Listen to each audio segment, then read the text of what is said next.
FM dan Radio Roja Bandung 104.3 FM. Menebar cahaya sunnah.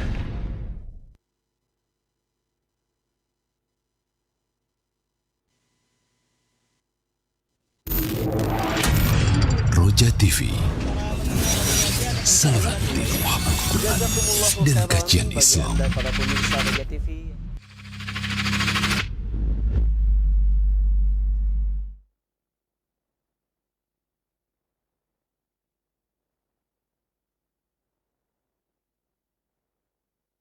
Assalamualaikum warahmatullahi wabarakatuh. Alhamdulillah wassalatu wassalamu ala Rasulillah nabiyina Muhammadin wa ala alihi wa ashabihi wa man wala. Asyhadu an la ilaha illallah wahdahu la syarikalah wa asyhadu anna Muhammadan abduhu wa rasulullah nabiyya ba'da. Amma ba'du.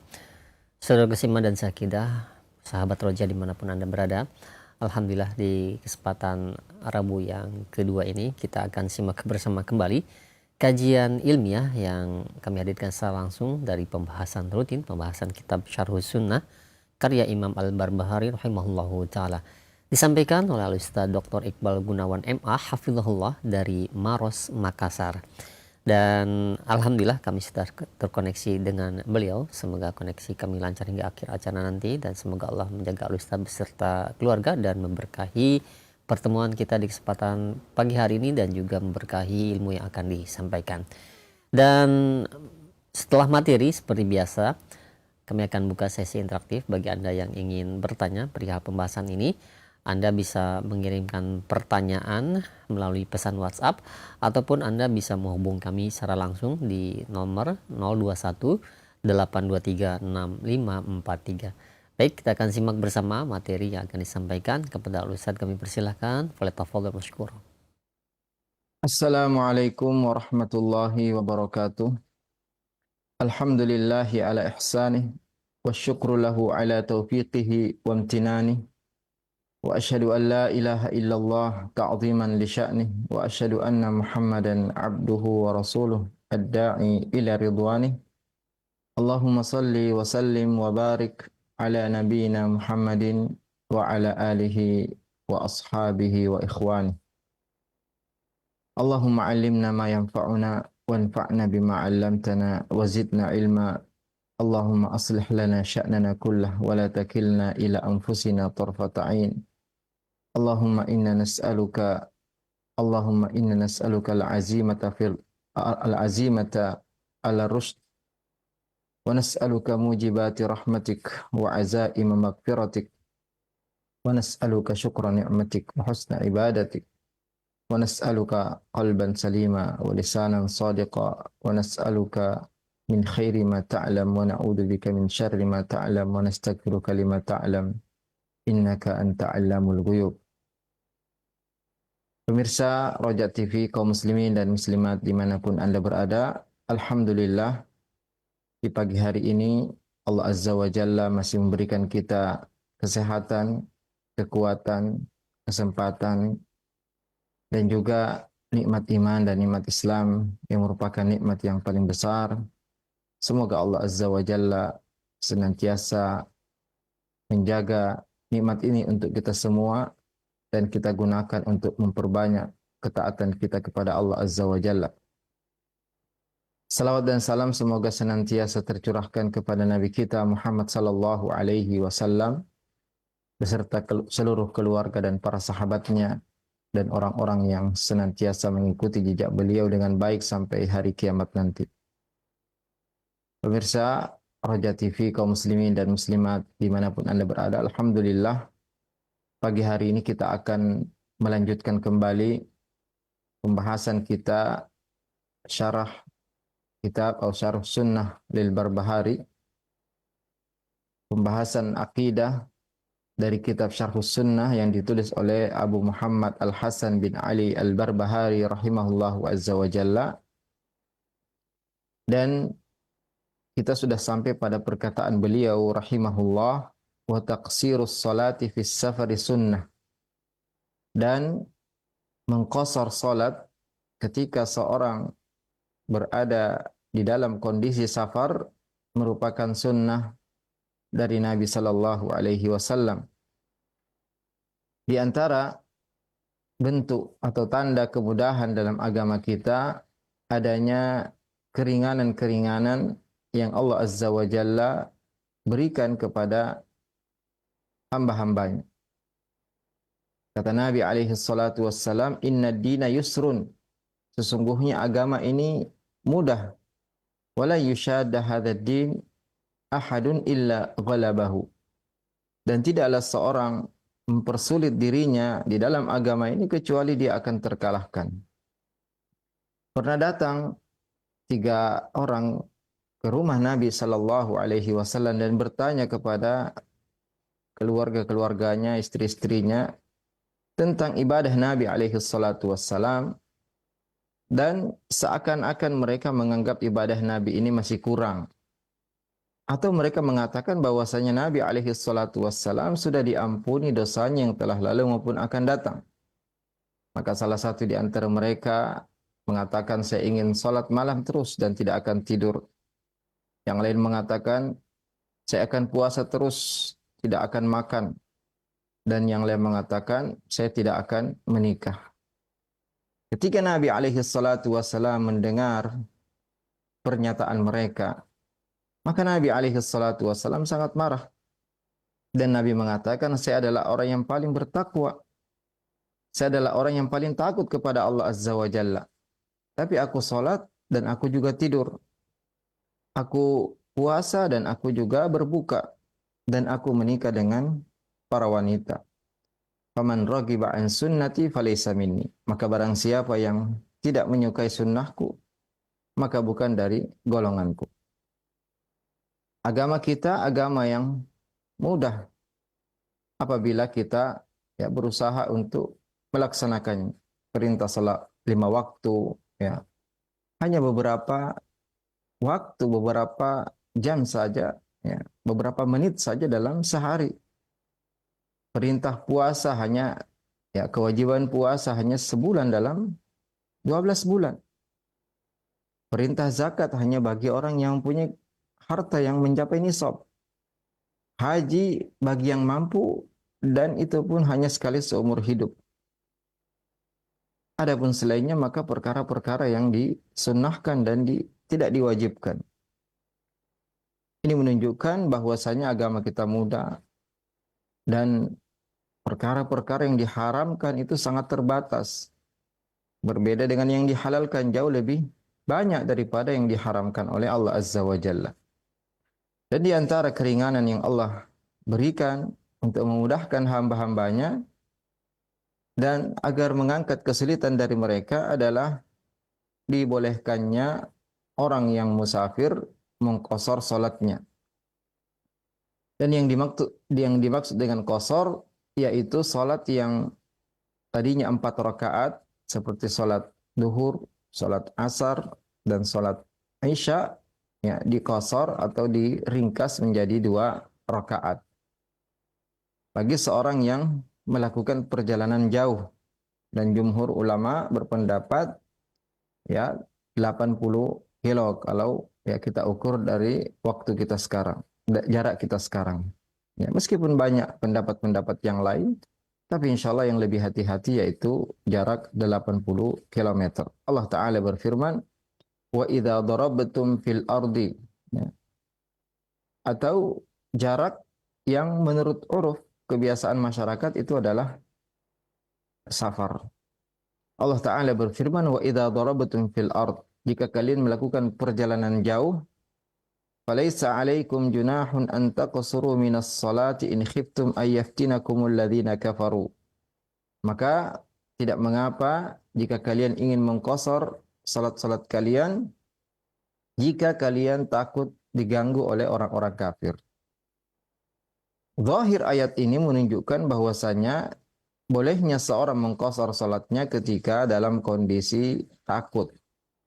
Takut diganggu oleh orang-orang kafir.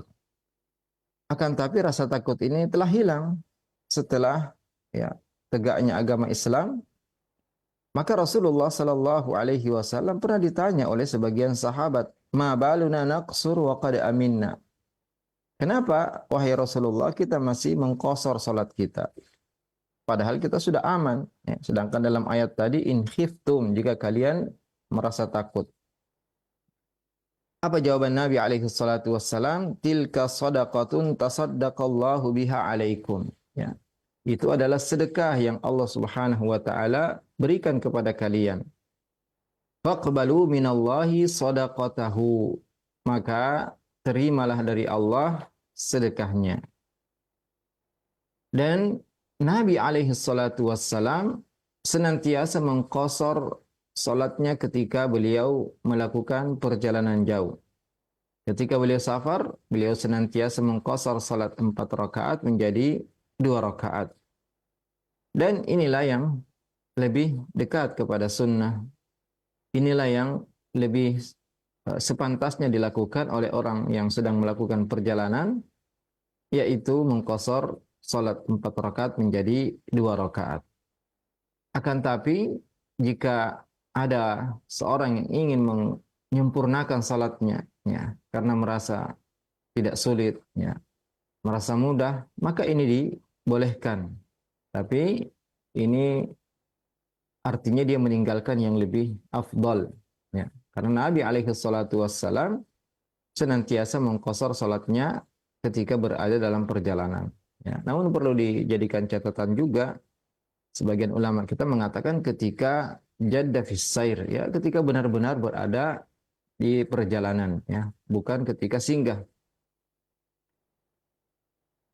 Maka mengqasar salat ini adalah rukhsah yang Allah Subhanahu wa taala berikan kepada hamba-hambanya agar memudahkan mereka dalam beribadah kepada Allah Azza wa Jalla.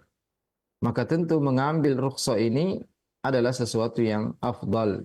Dan barang siapa yang meninggalkannya, kemudian dia menyempurnakan salatnya, maka ini bukan sesuatu yang dilarang. Ya. Bukan sesuatu yang dilarang. Dan kenapa permasalahan ini dimasukkan di dalam buku akidah? Karena taqabbulur rukhas, mengambil rukhsah, keringanan-keringanan, ini termasuk masalah akidah. Ya. Kita menyelisihi orang-orang yang mutasyaddidin, orang-orang yang gulu, melampaui batas, berlebihan dalam beragama sehingga tidak ingin mengambil keringanan-keringanan yang Allah Subhanahu wa taala berikan kepada hamba-hambanya.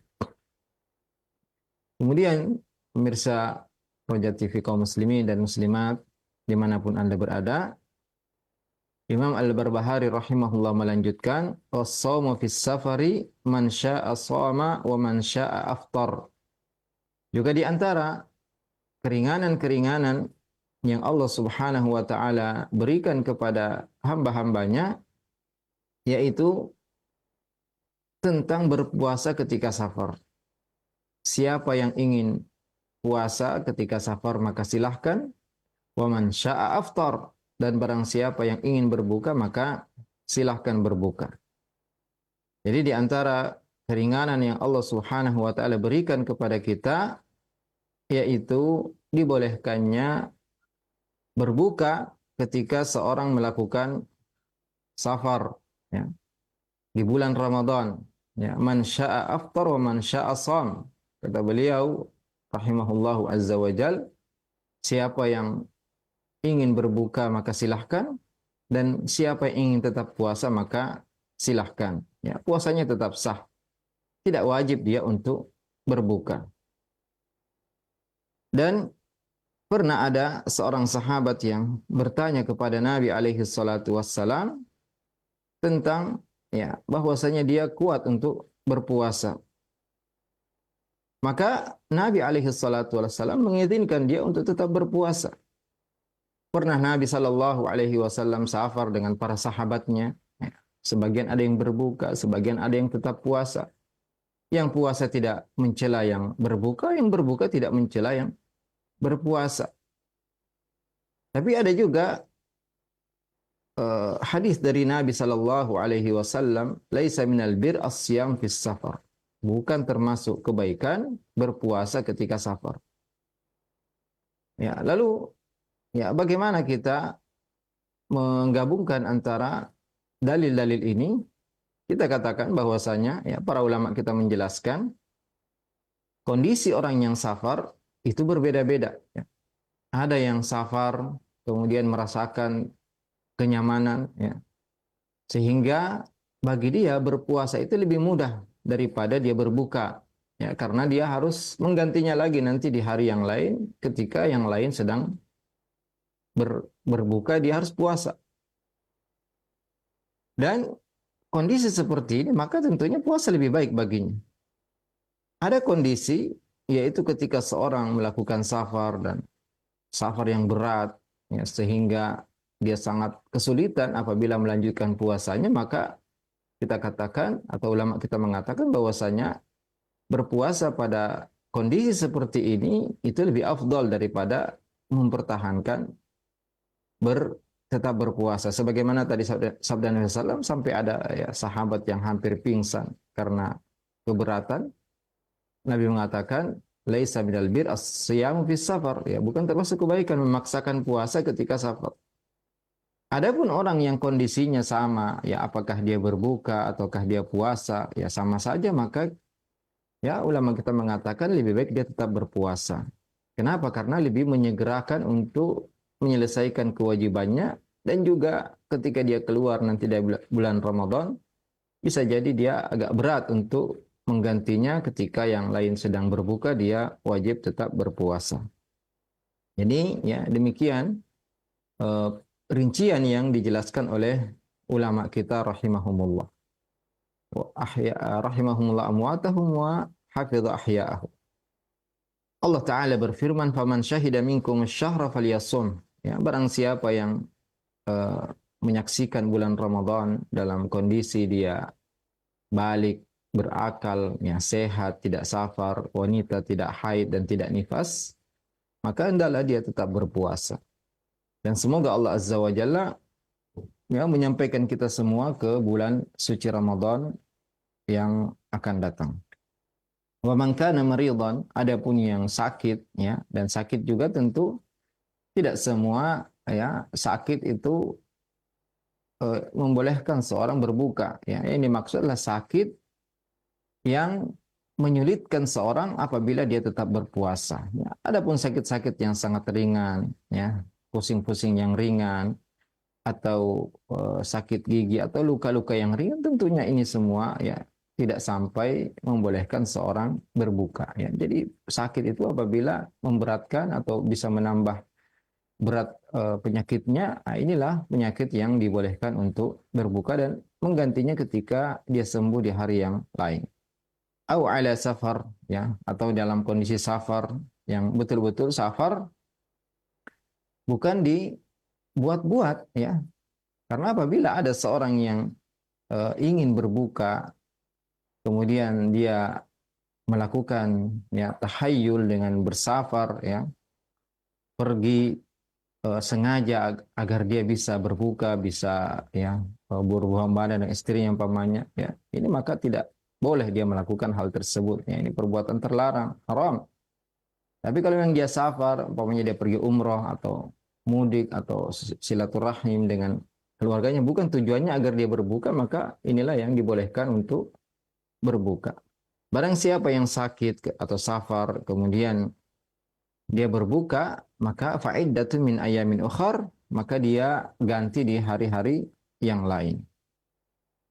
Ini juga termasuk keringanan yang Allah Azza wa Jalla berikan kepada hamba-hambanya yang kenapa dimasukkan dalam masalah akidah, karena Syekh tadi mengatakan bahwasanya menerima keringanan itu adalah perkara akidah, ya. Karena sebagian orang-orang yang gulu dalam agama, mereka tidak ingin menerima ya, keringanan-keringanan tersebut.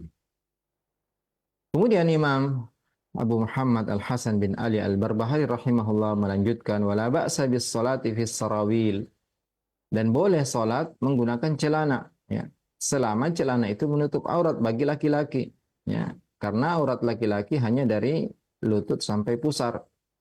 Maka apabila ada orang yang salat dengan celana yang menutupi pusar sampai lututnya, ya maka tentunya dikatakan salatnya sah, ya. Karena aurat laki-laki itu hanya dari pusar sampai lutut. Adapun perempuan maka seluruh tubuhnya aurat ya dalam salat kecuali wajahnya.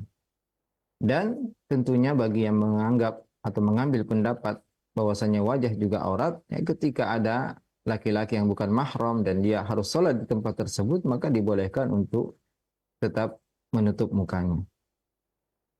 Dan tentunya ya ini hanya ya penjelasan tentang bolehnya seorang sholat hanya menggunakan celana yang menutupi antara lutut dan pusarnya. Ya akan tapi Allah Ta'ala mengatakan, Ya bani Adam khudhu zinatakum inda kulli masjid.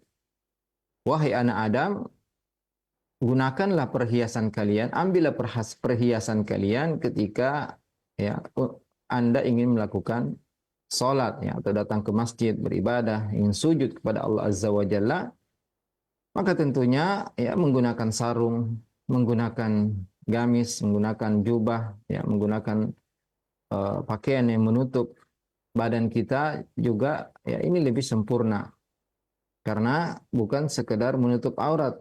Ya, zinah itu bukan sekedar menutup aurat. Bahkan ya kalau kita gunakan pakaian terbaik kita, terutama salat Jumat, maka ya semakin baik dan semakin baik lagi apalagi ya bagi laki-laki ditambah dengan menggunakan wangi-wangian, karena Nabi SAW melarang orang-orang yang makan bawang mentah kemudian ya datang ke masjid atau bau-bau yang lainnya, bau rokok atau bau apa saja yang bisa mengganggu orang-orang yang sedang sholat. Karena ketahuilah pemirsa sekalian bahwasanya malaikat itu hadir di salat jamaah dan mereka juga akan merasa terganggu dengan terganggunya Banu Adam. Maka hendaklah kita ya ketika datang ke masjid benar-benar ya dalam keadaan baik, bersih, ya suci, ya sehingga kita juga bisa khusyuk dalam salat dan orang-orang yang salat bersama kita juga bisa lebih khusyuk dalam ibadah salatnya. Kemudian pemirsa Roja TV kaum muslimin dan muslimat rahimani wa rahimakumullah, Imam Al-Barbahari mengatakan ya selanjutnya wan nifaqu an yudhiral islamu bil lisan an yudhiral islam bil lisan wa yukhfil kufra bid dhamir. Nifaq itu adalah menampakkan yang baik tapi menyembunyikan yang buruk. Ya. Jadi asal ya arti nifaq artinya izharul khair wa ibtanus syarr, ya, menampakkan yang baik dan menyembunyikan yang buruk. Ya. Dan ini sudah digunakan juga oleh kita di Indonesia, munafik ya. Orang munafik yaitu bermuka dua. Dia menampakkan kebaikan tapi menyembunyikan keburukan. Nifak dalam agama kita ini terbagi dua. Nifak i'tiqadi dan nifak amali. Nifak i'tiqadi ini adalah nifak keyakinan dan ini adalah kufur akbar. Ya. Hukumnya adalah mengeluarkan seorang dari Islam. Nifak i'tiqadi ya termasuk kufur akbar. Dan ketahuilah pemirsa sekalian bahwasanya ya al-munafiq nifak i'tiqadi, nifak keyakinan, nifak akbar ini syarrum minal kafiril asli, lebih buruk, lebih berbahaya daripada orang kafir asli ya. Kenapa? Kenapa dikatakan demikian bahwasanya munafik nifak i'tiqadi ini lebih parah, lebih bahaya, lebih besar dosanya daripada kafir asli? Karena orang-orang kafir kita ketahui, ya, kita bisa mengenalnya. Ketika dia berbicara tentang sesuatu yang buruk tentang Islam, maka wajar karena dia bukan ya orang yang mengaku Islam. Akan tetapi ya munafik nifak i'tiqadi, nifak akbar ini yang menyembunyikan kekufuran dan menampakkan iman dan Islam, ini ya pemirsa sekalian, mereka adalah musuh dalam selimut. Ya, tentu musuh dalam selimut ini lebih berat daripada musuh yang terlihat oleh kita. Dan orang-orang munafik yang menampakkan Islamnya, pura-pura mengatakan beriman, berada di barisan kaum muslimin, mereka sedang menipu kaum muslimin. Mereka punya bahaya yang lebih besar. Mereka mengintai kaum muslimin dari dalam, mengetahui kelemahan-kelemahan kaum muslimin, sehingga ya membuat orang-orang banyak tertipu dengannya. Ia berkata-kata yang berretorika yang indah, ya, sehingga orang-orang yang awam dari kaum muslimin melihat dia seorang ahli agama, ya, seorang profesor, tapi ternyata ya dia menyembunyikan kekufuran. Dia tidak yakin bahwasanya Islam ini agama yang benar atau satu-satunya agama yang benar. Ya, menampakkan persaudaraan, menampakkan iman, padahal dia sebenarnya adalah musuh. Nah, ini sangat berbahaya bagi kita semua. Allah Ta'ala membongkar aib mereka dengan mengatakan, yukhadi'una Allah walladzina amanu. Mereka ingin menipu Allah dan orang-orang yang beriman. Wa ma yakhda'una illa anfusahum wa ma yash'urun. Sebenarnya mereka tidak menipu kecuali diri mereka sendiri dan mereka tidak sadar. Tidak mungkin ada yang bisa menipu Allah Azza wa Jalla. Wa yamkuruna wa yamkurullah. Mereka membuat makar dan Allah memberikan makar kepada mereka. Itulah sebabnya pemirsa sekalian, ya, al-munafiq nifaq i'tiqadi, orang-orang yang menampakkan Islam, pura-pura beriman padahal dia kafir, dia tidak percaya dengan ya kebenaran agama Islam, dengan Nabi SAW, dengan Al-Quranul Karim, dengan hadis-hadis yang sahih. Allah Subhanahu wa taala mengatakan, innal munafiqina fid darkil asfali minan nar. Sungguhnya orang-orang munafik berada di neraka yang paling bawah, di dasar neraka, lebih bawah lagi daripada orang-orang kafir, ya, non muslim. Innal munafiqina fid darkil asfali minan nar. Karena mereka lebih buruk, lebih bahaya. Mereka musuh dalam selimut. Apa kata Allah Azza wa Jalla? Humul adu. Mereka lah musuh yang sebenarnya. Mereka adalah musuh. Fahdharhum. Maka waspadai. Ya, kenali siapa mereka yang pura-pura ya, berbaju muslim, menggunakan peci Islam, ya, salat, ya, menampakkan salat. Tapi ya di hatinya tidak menaruh keimanan sedikit pun. Qatalahumullahu anna yufakun. Ya, semoga Allah Subhanahu wa taala menghinakan mereka dan bagaimana mereka berpaling dari kebenaran. Dan jenis nifak akbar ini atau nifak i'tiqadi ini tidak ada iman sedikit pun di dalam hatinya. Ya, meskipun dia menampakkan, meskipun dia pura-pura, meskipun dia ya mengaku bagian dari kaum muslimin, tapi ya selama iman itu atau selama Islam itu hanya di lisannya saja, maka tentunya innal munafiqina fi darkil asfali minan nar. Ya, munafik ini lebih parah. Munafik nifak i'tiqadi lebih parah daripada orang ya kafir asli. Jenis nifak yang kedua, nifak amali. Ya. Nifak amal ini kita harus ketahui jamaah sekalian bahwasanya al-munafiq nifaq amali adalah mukmin zahiran wa batinan. Ya, sebenarnya dia orang beriman lahir dan batin. Tapi kenapa dikatakan munafik atau nifaq amali? Karena dia mempunyai sebagian dari sifat-sifat munafikin. Sehingga sifat-sifat nifaq ini mengurangi dari keimanannya. Ya, tidak mengeluarkan dia dari iman, tapi mengurangi dari tingkatan keimanannya dan diancam dengan ancaman yang berat. Ya, namun tidak sampai mengeluarkan dia dari Islam. Dan nifak amali ini juga dinamakan dengan nifak asgor, nifak kecil. Ya. Kalau tadi nifak i'tiqadi itu nifak akbar. Nabi Shallallahu Alaihi Wasallam pernah bersabda dalam hadis riwayat Bukhari dan Muslim, arba'un man kunna fihi kana munafiqan khalisan. Ada 4 sifat, barang siapa yang punya 4 sifat ini dia adalah munafik tulen, ya. Tapi tulennya di sini tetap nifak amali, ya, nifak asgar. Wa man kanat fihi khoslatun minha kana fihi khoslatun minan nifaq. Tapi siapa yang hanya punya 1 ya atau 2, maka ini menunjukkan dia punya sifat-sifat kemunafikan. Apa saja sifat tersebut? Idza haddatsa kadzaba. Jika dia berbicara, dia berdusta. Ya. Berbicara A, faktanya B. Berbicara C, faktanya D. Ya. Memutarbalikkan fakta.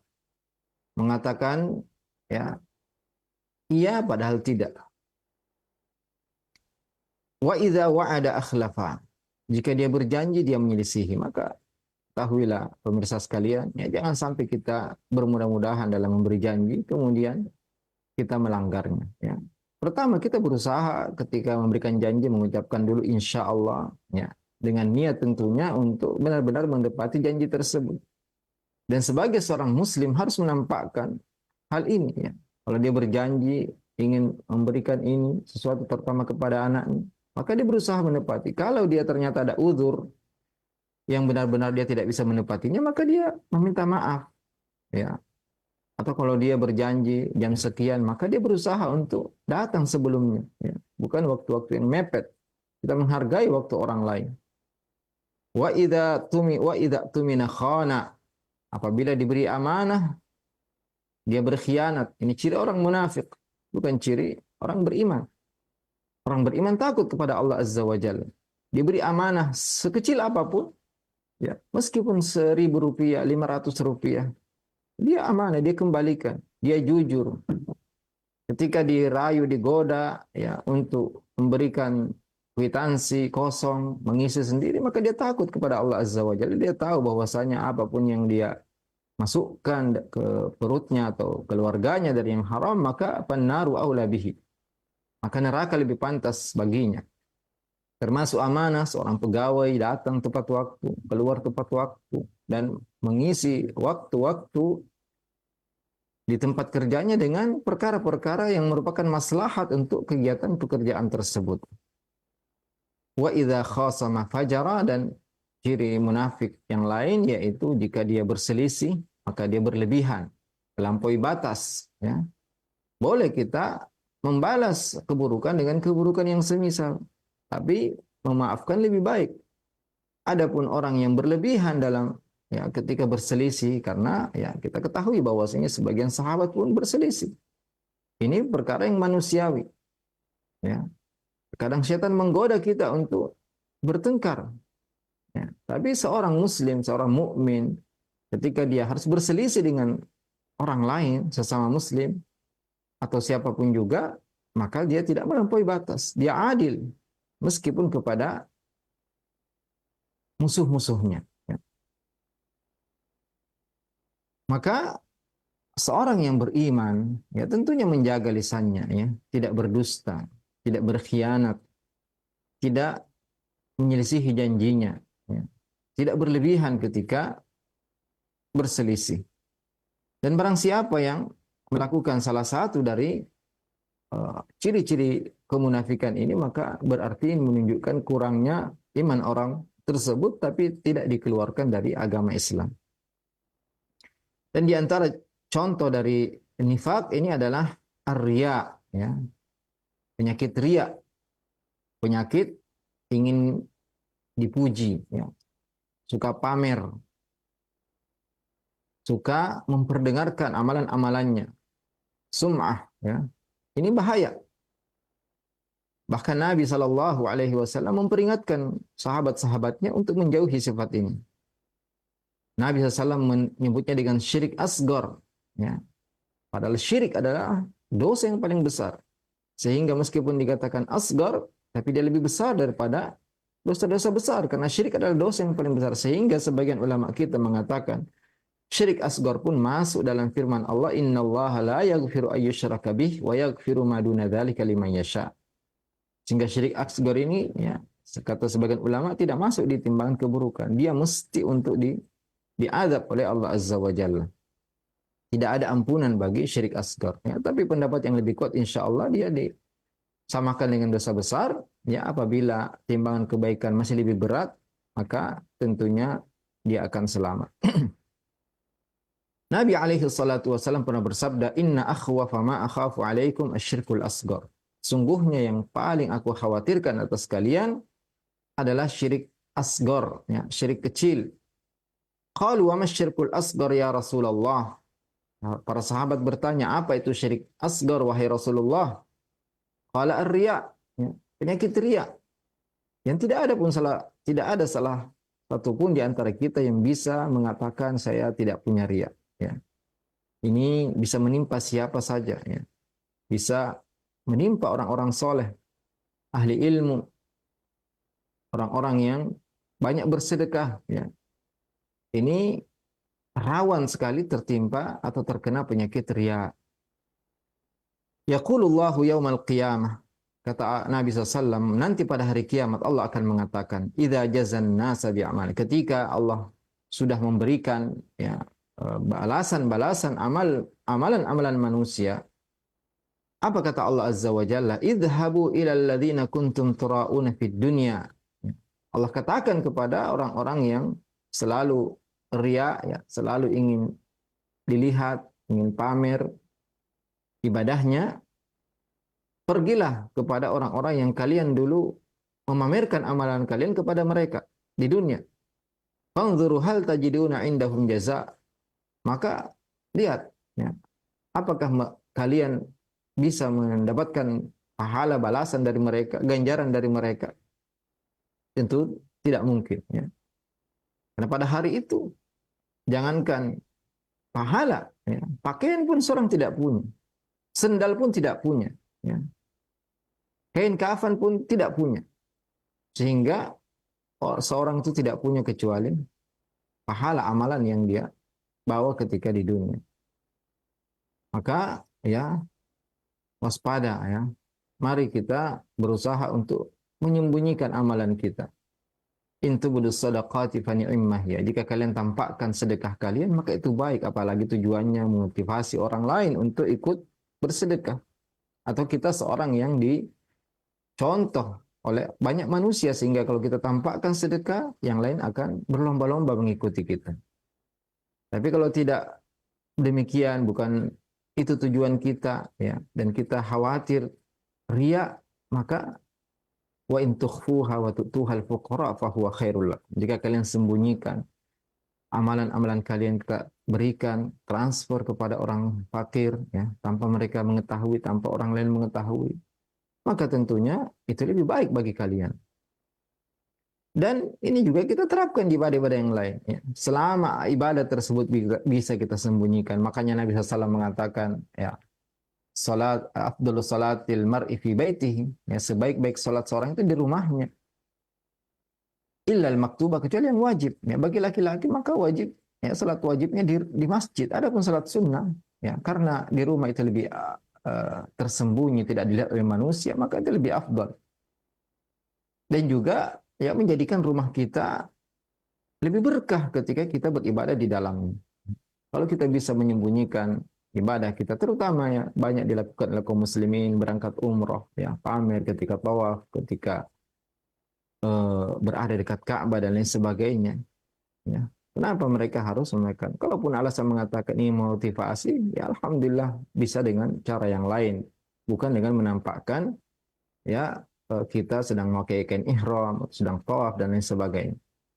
Ya, intinya ya pemirsa Roja TV, kaum muslimin dan muslimat dimanapun Anda berada, mari kita berusaha sebisa mungkin ya. Minimal kita punya 1-2 amalan rahasia yang orang lain tidak mengetahuinya. Ya, sebisa mungkin, karena tidak ada di antara kita yang bisa mengatakan saya tidak punya riya. Ya. Ini perkara yang berat. Kata Sufyan Ats-Tsauri, ma'alajtu syai'an ashadda alayya min niyati. Aku tidak melawan sesuatu yang lebih berat daripada niatku. Ya. Terkadang dalam satu ibadah kita harus berkali-kali memperbaiki niat kita. Tapi alhamdulillah Nabi alaihi salatu wasallam mengajarkan kita doa ya agar kita selamat dari syirik akbar dan syirik asgar. Allahumma inni a'udzubika an usyrika bika syai'an wa ana a'lamu astaghfiruka lima la a'lam. Ya Allah, aku berlindung diri kepadamu dari kesyirikan yang aku ketahui dan dari kesyirikan yang aku tidak ketahui. Kita sebaiknya untuk sepantasnya untuk selalu mengulang-ulang doa ini agar Allah Subhanahu wa taala jauhkan kita dari sifat riya. Dan juga tentunya kita berusaha untuk menyembunyikan amalan kita. Usahakan ya kita punya amalan-amalan yang hanya kita dan Allah yang mengetahuinya. Sebagaimana ya, sebagian salafun as-salih terdahulu. Mereka ya sebagian ada yang salat malam puluhan tahun, istrinya tidak mengetahuinya. Ya. orang terdekatnya tidak mengetahuinya. Ini sungguh sangat berat ya, pemirsa sekalian. Tapi ya kalau kita bisa mengamalkan, berusaha ya, menyembunyikan amalan kita, tidak menampakkan. Ketika orang lain pamer, kita ya berusaha sebaliknya menyembunyikan, dan ini adalah salah satu cara agar kita ikhlas kepada Allah Azza wa Jalla dengan memperbanyak amal as-sirriyah ya, amalan-amalan rahasia, amalan-amalan yang hanya kita dan Allah Azza wa Jalla yang mengetahuinya. Kata Nabi alaihi salatu wasalam dalam hadis yang lain, ala ukhbirukum bima huwa akhwafu alaikum indi minal masihid dajjal. Maukah aku beritahukan kepada kalian sesuatu yang lebih aku khawatirkan atas kalian, wahai para sahabatku, wahai umatku, lebih aku khawatirkan bahkan dari Masih Dajjal yang fitnahnya sangat besar, bahkan fitnah terbesar yang diperingatkan oleh seluruh nabi kepada umatnya. Tapi ternyata ada satu bahaya yang lebih Nabi SAW khawatirkan atas umatnya, melebihi daripada fitnah Dajjal. Qalu bala, tentu para sahabat bersemangat. Apa itu wahai Rasulullah? Qala asyirkul khafi, syirik yang tersembunyi, syirik yang samar, syirik yang tidak terlihat. Yaqumur rajulu fayuzayyinu salatahu lima yara min nadhar rajulin ilaihi. Seorang yang berdiri untuk salat, dia perindah salatnya, perlama sujudnya, ya, tidak bergerak sama sekali, perbaiki bacaannya. Kenapa? Bukan karena Allah Azza wa Jalla, tapi karena ada orang yang melihatnya. Itulah tadi kita katakan bahwasanya salat di tempat tersembunyi, ya, salat di rumah, salat sunat, itu lebih afdal daripada salat di tempat ramai, tempat yang banyak orang melihatnya. Kecuali salat wajib, maka kita tidak mungkin bisa sembunyikan, karena banyak orang lain yang salat bersama kita.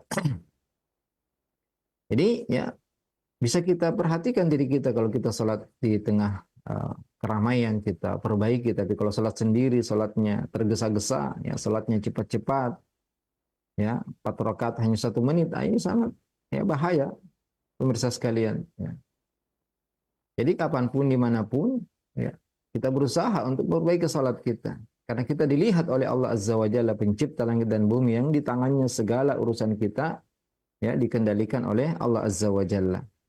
Jadi di antara ciri tanda kemunafikan ya demikian, yaitu seorang yang punya riya, ya, sehingga ketika dia beribadah di tengah keramaian, dia perbaiki ibadahnya, dia tampakkan dia sedang dia adalah orang soleh, tapi di belakang ternyata dia melanggar perintah-perintah Allah Azza wa Jalla. Wan nifaqu an yudhhiral Islam bil lisan wa yukhfil kufra bid dhamir. Nifak yang disebutkan definisinya dalam kitab ini adalah nifak akbar, menampakkan Islam, menampakkan dia adalah bagian dari kaum muslimin. Wa yukhfi al-kufra bid-dhamir, tapi dia sembunyikan kekufuran di dalam hatinya, dan ini banyak ya, bahaya. Ini perlu kita waspadai. Allah Subhanahu wa taala menjelaskan di awal-awal surat Al-Baqarah tentang orang-orang mukmin yang lahir batin, mukmin yang benar-benar beriman lahir dan batin. Kemudian setelahnya Allah Azza wa Jalla sebutkan sifat-sifat orang kafir lahir dan batin. Kemudian setelahnya Allah menyebutkan orang-orang munafik yang mukmin atau muslim secara lahir tapi kafir secara batin. Allah Ta'ala mengatakan Alif Lam Mim dzalikal kitabu la raiba fih. Alif Lam Mim itu adalah kitab tidak ada keraguan di dalamnya. Ya. Di sini ada sesuatu yang perlu kita perhatikan, pemirsa sekalian. Tidak ada satu buku pun yang begitu dibuka pertama kali ya kita dapati hal ini. Ini adalah kitab tidak ada keraguan di dalamnya. Ya. Semua penulis sehebat apapun pasti akan mengatakan bahwasanya saya menulis kitab ini pasti banyak kekurangan. Ya. Masih ada hal yang perlu ditambahkan, ada yang harus dikurangi. Tapi satu-satunya kitab yang tidak ada keraguan, tidak ada kekeliruan, tidak ada penyimpangan, tidak ada kontradiksi dalamnya adalah Al-Quranul Karim. Hudal lil muttaqin, petunjuk bagi orang-orang yang bertakwa. Maka barang siapa yang mengikuti Al-Quran, dia akan bahagia. dan siapa yang berpaling maka akan sengsara. Alladzina yu'minuna bil ghaib wa yuqimunas shalah wa mimma razaqnahum yunfiqun. Ciri orang beriman adalah mereka yang beriman kepada perkara yang gaib tentang Allah Azza wa Jalla, rububiyah, uluhiyah, asma sifat. Kemudian kepada malaikat, ya. Kita tidak melihat malaikat. Nabi SAW hanya pernah melihat malaikat Jibril 2 kali dalam bentuk asli. Kita mengimani tentang malaikat Jibril, Mikail, Israfil yang kita tahu nama-namanya, yang kita tidak ketahui. Kita ketahui tugasnya, sifat-sifatnya, punya sayap. Ya. Ini semua kita imani. Tentang hari akhir, tanda-tanda kiamat, ya. Rasul-rasul yang diutus oleh Allah Azza wa Jalla, kitab-kitab yang diturunkan, ya, Al-Quran dan sebelumnya, kita imani. Ya. Perkara gaib. Surga dan neraka, perkara gaib. Perkara, ya, hisab, ya, perhitungan amalan, mizan, ditimbangnya amalan, sirat, titian di atas neraka jahanam menuju surga. Ini perkara yang gaib. Tapi kita tidak ada keraguan di dalamnya karena disebutkan dalam Al-Quran dan hadis-hadis yang sahih. Wa yuqimunas shalah, ya. Ciri yang kedua, orang bertakwa, orang beriman, lahir batin, mereka menegakkan salatnya, ya, terutama salat 5 waktu. Wa mimma razaqnahum yunfiqun, dan menginfakkan sebagian apa yang kami karuniakan kepada mereka. Karena orang beriman adalah orang yang dermawan. Sebagaimana Nabi SAW adalah seorang yang sangat dermawan. Setiap pagi ada malaikat yang selalu mendoakan Allahumma a'ti mumfikan khalafa. Yang lain, ya, malaikat yang satunya mengatakan Allahumma a'ti mumsikan talafa. Ya Allah, berikanlah ganti bagi orang berinfak dan berikanlah kebinasaan bagi orang yang pelit. Walladzina yu'minuna bima unzila ilaik, dan yang mereka beriman kepada apa yang diturunkan kepadamu, itu Al-Quran, wa ma unzila min qablik, dan apa yang diturunkan sebelummu dari Taurat, Injil, Zabur, Suhuf Ibrahim, Suhuf Musa, dan kitab-kitab yang lain yang diberikan kepada nabi-nabi yang lain yang kita tidak mengetahui namanya, tapi kita beriman dengan kitab-kitab tersebut. Wabil akhirati hum yuqinun, ini rukun iman, ya. Iman kepada Allah, ya, gaib, malaikat, kitab, rasul, hari akhir, ya. Ulaika ala hudam min rabbihim. Mereka itulah orang-orang yang mendapat petunjuk dari Tuhan mereka. Wa ulaika humul muflihun. Mereka lah orang-orang yang beruntung. Ya. Jadi kalau termasuk iman kepada takdir, masuk dalam, ya, bil ghaib, yaitu Allah menuliskan takdir lauhun mahfud 50.000 tahun sebelum Allah ciptakan langit dan bumi. Kalau kita masuk dalam, ya, kriteria yang pertama ini, alhamdulillah, semoga Allah teguhkan kita di atas keimanan. Kemudian Allah terangkan sifat-sifat orang-orang kafir. Innal ladzina kafaru, sungguhnya orang-orang kafir, sawaun alaihim, sama saja, anzartahum am lam tudhirhum la yu'minun, kalian beri peringatan atau tidak, mereka tidak beriman. Ya, bukan berarti kita diam, tidak perlu peringati, ya. Tapi kalau tetapkan mereka kafir, sama saja kita ingatkan atau tidak, maka mereka tetap kafir, ya. Kita wajib untuk tetap mengajak orang lain menuju iman kepada Allah Azza wa Jalla. Tapi kalau sudah Allah tentukan mereka tidak beriman, maka apapun yang kita lakukan, maka tidak mungkin kita bisa beri hidayah kepada mereka. Innaka la tahdi man ahbabta walakinallaha yahdi man yasha.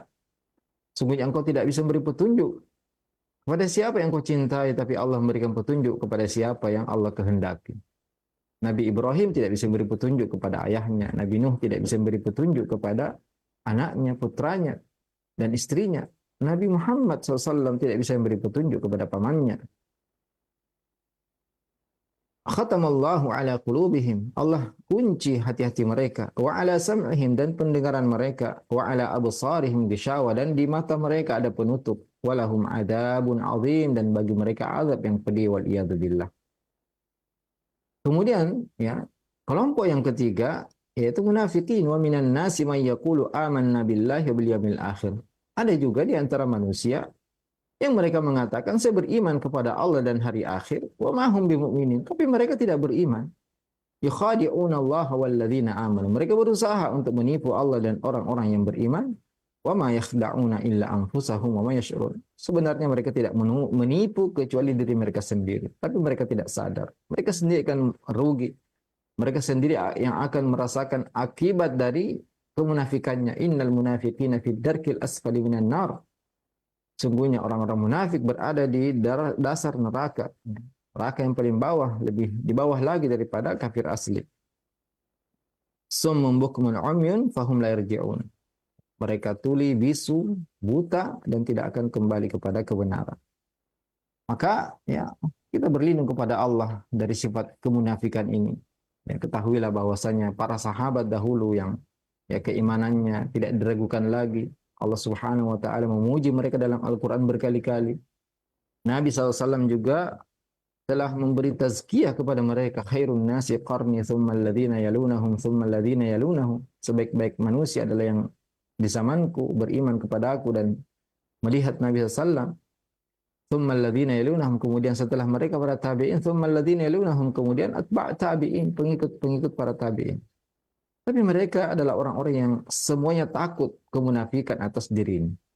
Jika mereka para sahabat yang level dan tingkat keimanan mereka sangat tinggi, mereka takut dari sifat munafik, kemunafikan, maka tentu kita lebih pantas lagi untuk berlindung diri kepada Allah dari kemunafikan ini. Kemudian selanjutnya, ya, Imam Al-Barbahari mengatakan, wa'lam bi anna dunya daru imanin wa islam. Dan ketahuilah bahwasanya dunia ini tempat Islam dan tempat iman. Wa ummatu Muhammad SAW fiha mu'minuna muslimuna fi ahkamihim wa mawarithihim wa dhabaihim wa salah alaihim. Dan umat Muhammad yang beriman, yang mengaku Islam, maka kita hukumi mereka sebagai kaum muslimin. Ya, ketika mereka meninggal diwarisi, ketika mereka menyembelih sembelihan dimakan sembelihannya, dan ketika mereka meninggal disolati. Wala nashhadu li ahadin bi haqiqatil iman hatta ya'tiya bi jami'i syara' Islam. Seorang tidak dikatakan mukmin yang sempurna sampai dia melaksanakan syariat-syariat Islam secara sempurna. Fa in qassara fi syai'in min dzalika kana naqisal iman hatta yatub. Siapa yang melanggar perintah Allah, meninggalkan kewajiban, melakukan yang haram, maka imannya berkurang sampai dia kembali bertaubat. Wa'lam anna imanahu ila Allah Ta'ala. Ya, ketahuilah perkara iman yang lebih mengetahuinya hanya Allah Azza wa Jalla. Tamal iman atau naqisal iman. Ya, tingkat keimanan seorang hanya Allah yang mengetahuinya. Illa ma adhara laka min tadhi'i syar'i Islam. Kecuali kalau dia menampakkan pembatal keislaman, maka kita bisa berhati-hati atau menghukumi mereka, ya, atau tidak bermuamalah atau tidak salat di belakangnya kalau mereka melakukan pembatal keislaman. Jadi yang dimaksud dengan perkataan Imam Al-Barbahari rahimahullah, wa'lam bi anna dunya daru iman wa Islam, artinya ya kesempatan kita beramal, ya, hukum seorang ini muslim atau mukmin itu di dunia. Adapun di akhirat nanti maka ya semua akan beriman. Ketika sudah ditampakkan neraka, ya, ketika mereka sudah melihat kondisi-kondisi ya hari akhir, mereka semua akan beriman. Maka disinilah kita, ya, disinilah di dunia ini ditentukan siapa yang beriman dan siapa yang kafir. Karena kalau sudah meninggal, maka semua akan melihat apa yang ya dahulu mereka dustakan. Dan akhirat adalah tempat pembalasan. Dunia tempat beramal. Adapun orang yang ya mati atau sudah ditenggorokan seperti Firaun ketika sudah tenggelam, ya, baru dia mengatakan amantu, ya, bi Rabbi Musa wa Harun, saya beriman kepada Tuhan Musa dan Harun, maka Allah mengatakan al-an, ya, apakah sekarang? Wa qad asaita qablu. Dulu kamu bermaksiat. Dan orang-orang kafir semuanya ketika melihat neraka dengan mata kepala mereka sendiri, baru mereka minta untuk kembali ke dunia. Allah Ta'ala berfirman, walau tara idh wuqifu 'alan nar. Dan jika kalian melihat mereka berdirikan di hadapan neraka, ya, karena neraka datangkan nanti pada hari kiamat dengan 70 tali, dan setiap tali ada 70 malaikat, 70.000 malaikat yang menariknya. Faqalu ya laitana nuraddu wa la nukadziba bi ayati rabbina. Mereka akan mengatakan, duhai seandainya dahulu kami tidak mendustakan, ya, seandainya kami masih bisa dikembalikan ke dunia dan kita beriman, tidak mengingkari ayat-ayat Tuhan kami, wa nakuna minal mu'minin, dan kami termasuk orang beriman. Itu tidak mungkin, ya. Allah Ta'ala mengatakan, walau ruddu la'adu limanuhu anhu. Seandainya pun mereka dikembalikan ke dunia, mereka akan kembali kafir. Maka, ya, Allah Subhanahu wa taala telah mengutus para rasul, menurunkan kitab-kitab, ya. Para ulama, para dai telah menjelaskan ayat-ayat Al-Qur'an, maka pilihan ada di tangan kita, ya. Faman syaa'a falyu'min, syaa falyakfur. Siapa yang ingin tetap kafir, maka dia sendiri akan merasakan akibat kekufurannya, dan barang siapa yang beriman, maka tentunya dia akan mendapatkan balasan dari keimanannya.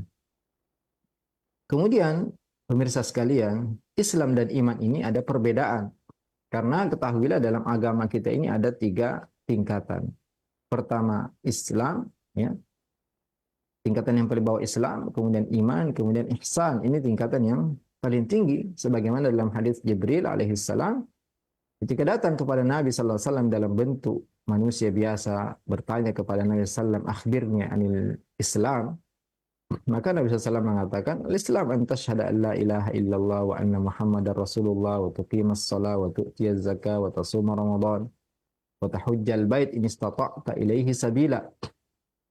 Islam, ya, adalah amalan-amalan zahir. Engkau mengucapkan syahadat la ilaha illallah wa anna Muhammadar Rasulullah, engkau salat, engkau puasa, engkau zakat, engkau haji jika mampu. Tapi seorang yang munafik, ya, menampakkan syahadat, menampakkan salat, menampakkan puasa, membayar zakat, pergi haji, tapi tidak ada keimanan dalam hatinya, ya, kita tidak mengetahui isi hati seseorang, tapi tetap dihukumi sebagai muslim di dunia. Tingkatan yang kedua itu mukmin, ya, perkara-perkara batin. Antu'mina billah wa malaikatihi wa kutubihi wa rusulihi wal yawmil akhir wa tu'mina bil qadari khairihi wa syarrihi. Iman itu adalah iman engkau beriman kepada Allah, zat Allah, wujud Allah, ya, rububiyah Allah, uluhiyah Allah, asma sifat Allah azza wa jalla, beriman kepada malaikat, kitab, rasul, hari akhir, takdir baik, takdir buruk. Maka apabila Islam dan iman ini, ya, berada dalam satu konteks, maka Islam itu adalah amal zahir, adapun iman amal batin, ya. Tapi kalau masing-masing, maka Islam itu iman dan iman itu Islam. Sebagaimana lafaz fakir dan miskin. Jika fakir digandengkan dengan miskin, maka fakir ini lebih parah kondisinya dibanding orang miskin. Tapi ketika disebut secara terpisah, maka fakir itu miskin dan miskin itu adalah fakir. Jadi, ya, kita harus terkumpul antara iman dan Islam, ya. Seorang yang beriman harus melaksanakan rukun-rukun Islam. Tidak cukup seorang mengatakan dia beriman tapi meninggalkan sholat, meninggalkan puasa, zakat, haji, ya. Maka ini menjadi kelaziman, ya, seorang yang mengaku Islam dia harus, ya, beriman dalam hatinya, beriman lahir dan batin, ya, menampakkan dan juga mengimani dalam hatinya dan melaksanakannya dengan anggota badannya. Wa fi ahkamih, mereka Islam, ya, dalam hukum-hukum dunia. Semua yang menampakkan Islam maka dihukumi sebagai kaum muslimin. Jika mereka meninggal, mereka disolati, dikafani, dimakamkan di kuburan kaum muslimin, ya, dan diwarisi hartanya oleh keluarganya. Bahkan, ya, kita diperintahkan untuk berkasih sayang, ya, sesama kaum muslimin. Mathalul mu'minina fi tawaddihim wa tarahimihim wa ta'atufihim. Permisalan orang-orang beriman dalam cinta mereka, kasih sayang mereka, kelemah lembutan mereka, kamathalil jasadil wahid, seperti satu tubuh. Idza ishtaka min udun tada'alahu sairul jasadi bis-sari wal huma.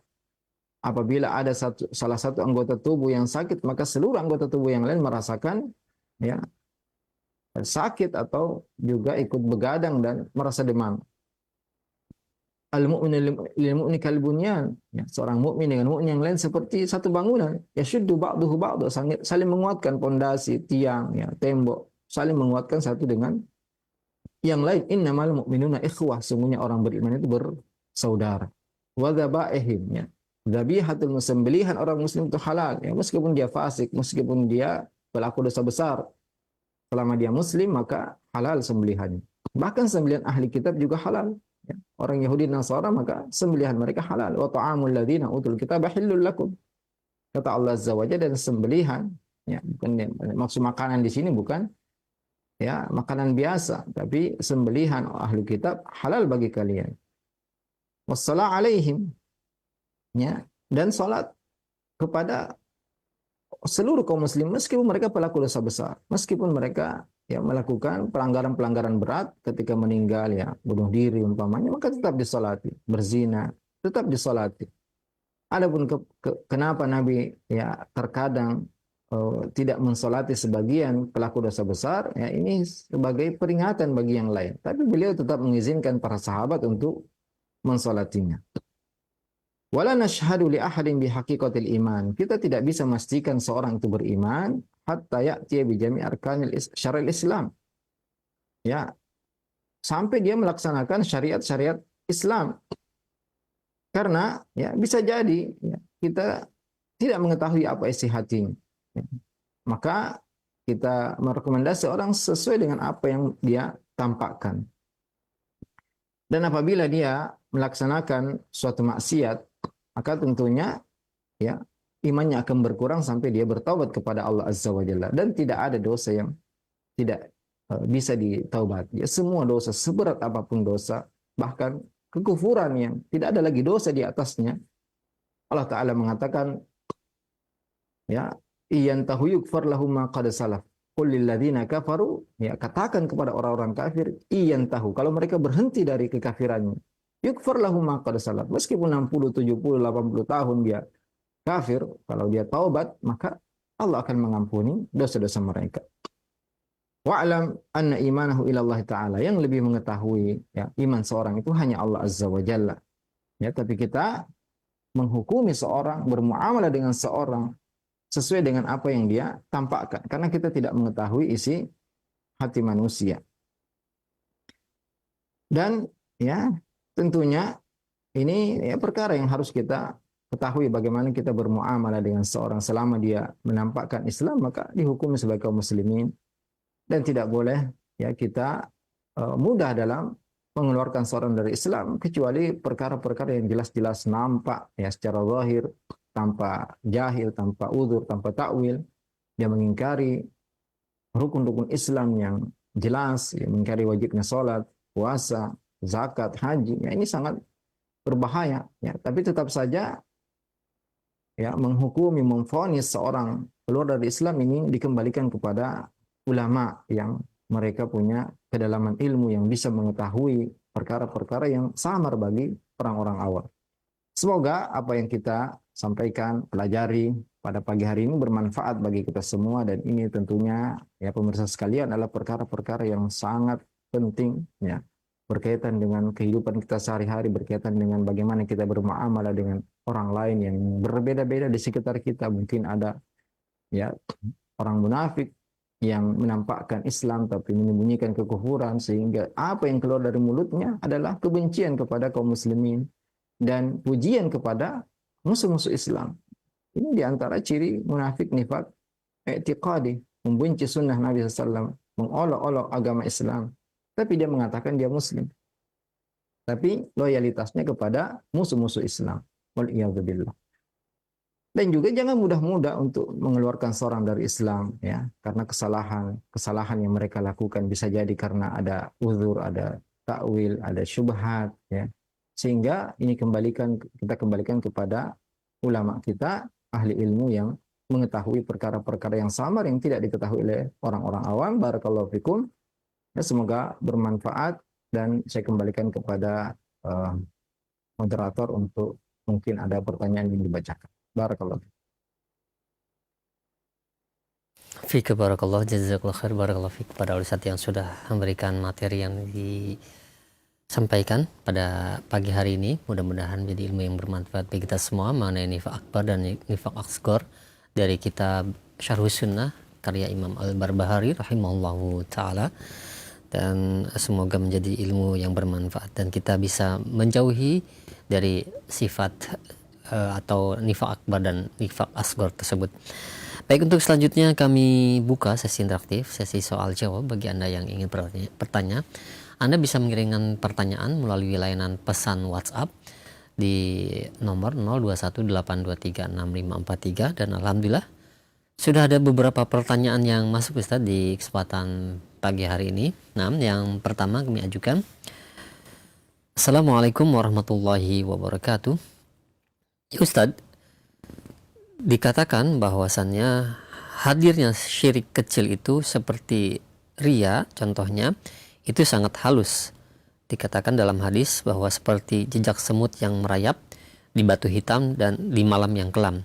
Artinya sangat halus sekali. Nah, bagaimana jika kita wafat membawa dosa syirik tersebut tapi belum sempat bertaubat karena karena dosa tersebut memang sangat halus Ustaz, dan hampir kadang tidak dapat dirasakan di dalam hati kita. Apakah hal tersebut dapat ancaman ketika kita wafat membawa dosa syirik tersebut di neraka yang kekal Ustaz? Mohon jawaban dan penjelasannya.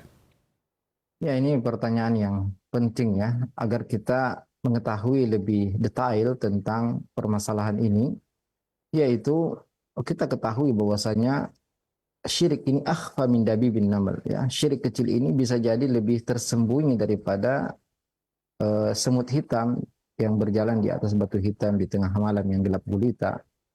Makanya alhamdulillah petunjuk Nabi SAW sangat sempurna ya. Kita diajarkan untuk sering mengulang-ulang doa Allahumma inni a'udzubika an usyrika bika syai'an wa ana a'lam wa astaghfiruka lima la a'lam. Ya, barang siapa yang membaca doa ini sering, maka dia akan diselamatkan dari semua kesyirikan besar maupun yang kecil. Yang artinya, ya Allah, aku berlindung diri kepadamu dari kesyirikan yang aku ketahui dan aku memohon ampun dari kesyirikan yang aku tidak ketahui. Jadi ya, ini bisa kita sering ulang-ulang, sering kita baca, kita memohon, merengek kepada Allah Azza wa Jalla agar dikarenakan keikhlasan. Yang kedua, kita berusaha menyembunyikan amalan kita. Ya. Kita berusaha untuk benar-benar, makanya diantara juga doa yang diajarkan oleh Nabi SAW, yaitu Allahumma gfir lima qaddamtu wa ma akhartu wa ma asrartu wa ma alantu wa ma anta alam bihi minni. Antal muqaddim wa antal muakhir. Ya Allah, ampuni semua dosaku yang lalu pun akan datang. Ya Allah, ampunilah dosa yang aku sengaja, aku tidak sengaja. Dan dosa yang engkau lebih tahu daripada aku. Ya. Maka ya, kalau kita membaca doa-doa dari Nabi SAW tentang kita minta ampun dari semua dosa yang kita ketahui atau tidak ketahui, maka kita berharap Allah sudah mengabulkan ya doa kita ini. Ya, karena ini doa diajarkan oleh Nabi SAW. Allahumma gfirli ma alimtu wa ma lam a'lam. Ya Allah, ampuni dosa yang aku ketahui dan aku tidak ketahui. Dan ya, seperti yang kita terangkan juga tadi, bahwasanya sebagian ulama kita mengatakan orang yang punya dosa syirik kecil, dosa riya, dan belum diampuni, belum bertaubat ya, dari dosa. Tentu kalau kita sudah bertaubat, maka semua dosa syirik besar sekalipun diampuni oleh Allah Azza wa Jalla. Tapi yang dimaksud ketika seorang belum sempat bertaubat, ya, apakah syirik kecil ini bisa terhapus dengan kebaikan-kebaikan yang kita lakukan? Inilah yang diperselisihkan oleh sebagian ulama, yang sebagian mengatakan tetap akan diadab ya, meskipun dia punya amalan-amalan baik. Ya, tapi pendapat yang lebih kuat, ya, dia ditimbang sama dengan dosa-dosa besar. Apabila timbangan kebaikan seorang lebih berat, maka ya syirik kecil pun akan terhapuskan di akhirat kelak. Semoga bermanfaat. Semoga Allah beri taufik kepada kita semua. Amin ya rabbal alamin. Alhamdulillah, terima kasih banyak Ustaz. Jazakallahu khairan atas jawaban Ustaz. Demikian. Dan selanjutnya yang kedua kami ajukan pertanyaan. Nah Ustaz, di media sosial kita sering melihat seorang dai yang selalu pekerjaannya itu menggembosi dakwah sunnah dengan tuduhan-tuduhan yang dusta serta kebencian. Apakah orang seperti ini dapat dikategorikan sebagai orang munafik Ustaz? Mohon jawaban dan penjelasannya. Oleh Allah Azza wa Jalla, ya, ini sekaligus nasihat ya bagi kita semua untuk mengurangi tentunya berinteraksi dengan media sosial, karena di sana banyak sekali syubhat-syubhat, syahwat, ya, racun yang ya sebisa mungkin kita tidak mendengarkan kepada mereka. Jika para ulama kita terdahulu, Imam Ahmad, Imam Malik, mereka tidak ingin mendengarkan orang ahlu bid'ah berbicara, apalagi kita, karena sangat berbahaya. Racun ini apabila masuk ke dalam hati kita bisa ya merusak hati kita, merusak iman kita. Maka tentunya kita hanya ya menyiapkan pendengaran kita ini kepada ustadz-ustadz para dai yang kita yakin tentang keilmuan dan ketakwaan mereka. Namun selainnya maka kita blokir, ya. Kita tidak kepo untuk membuka sengaja mendengarkan, ya, karena ini sangat berbahaya kalau syubhat itu masuk ke dalam diri kita. Itu yang pertama, tentunya artinya ya, jangan sampai kita bermudah-mudahan untuk mendengarkan para dai, para penceramah, orang-orang yang melemparkan berbagai macam syubhat, tuduhan dusta kepada dakwah yang dakwah tauhid, dakwah sunnah.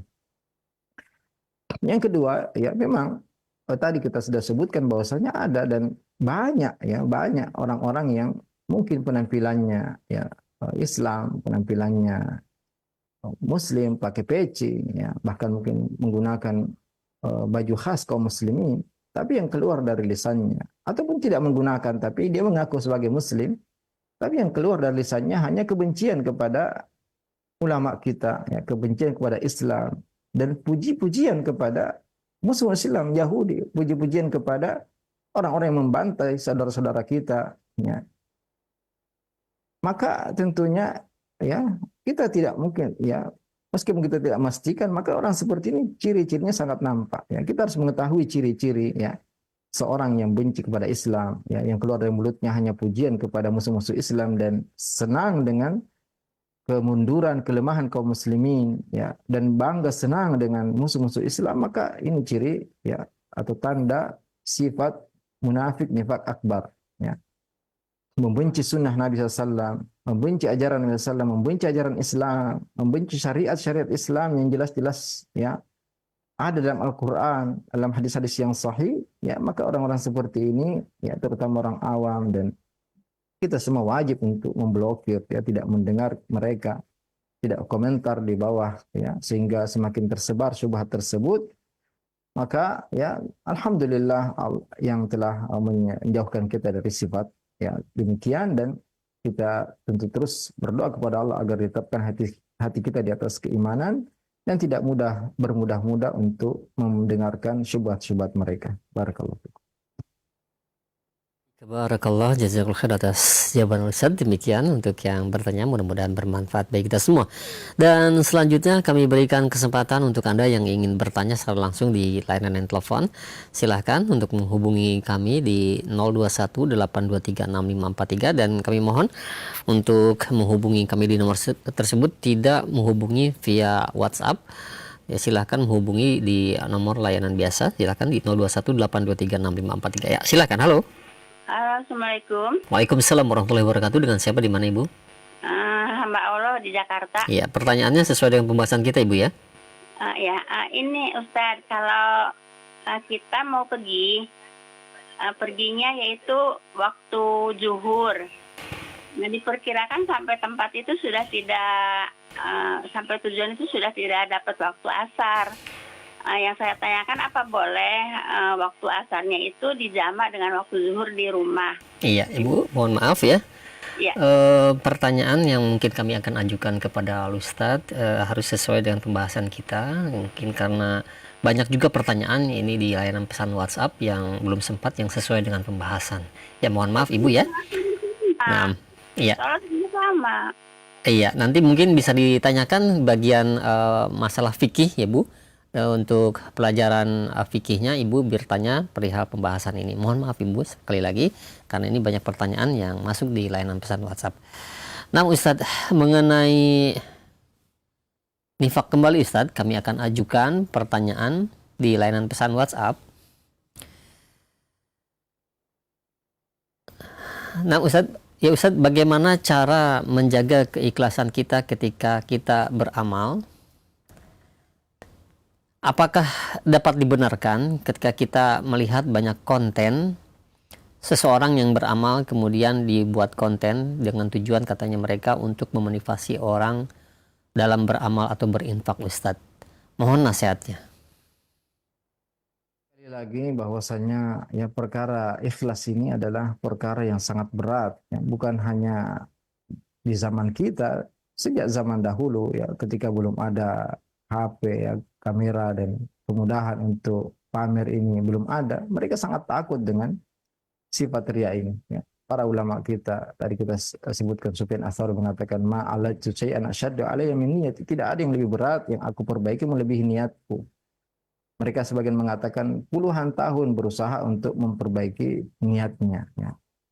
Maka ya tentunya ini perkara yang berat. Maka tidak ada yang bisa kita lakukan kecuali memohon pertolongan kepada Allah Azza wa Jalla agar senantiasa dikaruniakan keikhlasan, berusaha menyembunyikan amalan kita, ya, berusaha untuk mempunyai amalan-amalan rahasia, ya, sehingga kita bisa ya yakin bahwasanya amalan tersebut ya semoga ikhlas ya pada Allah Azza wa Jalla.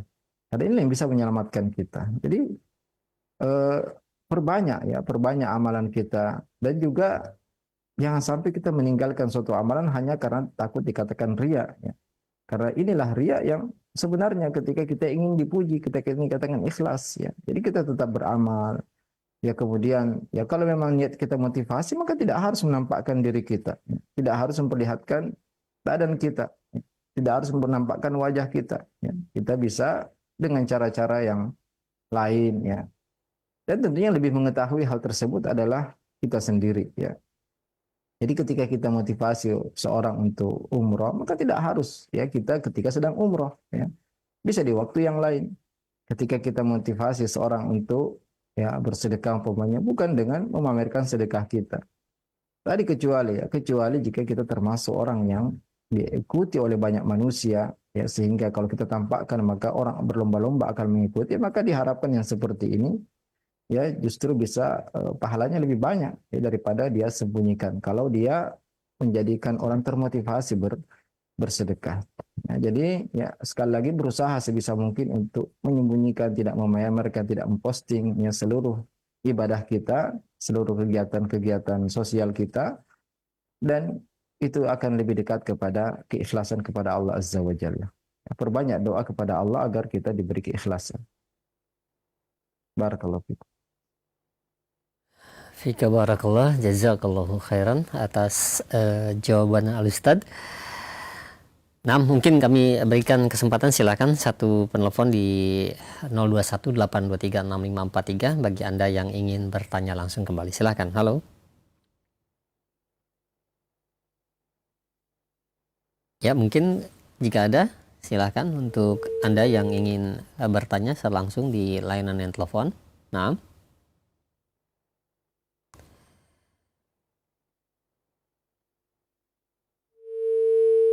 Iya. Nah, mohon maaf Ustadz untuk pertemuan di kesempatan hari ini, dan karena waktu yang sudah mencukupi di akhir acara ini, mungkin dapat langsung disampaikan ikhtitam bagi para sahabat roja sekalian. Nah, silakan Ustadz. Mohon maaf. TV kaum muslimin dan muslimat dimanapun Anda berada, ya di akhir kajian kita pada pagi hari ini, ya saya ingatkan kepada seluruh kaum muslimin, kita berada sudah mendekati ya 15 pertengahan Sya'ban, artinya semakin dekat dengan bulan Ramadan.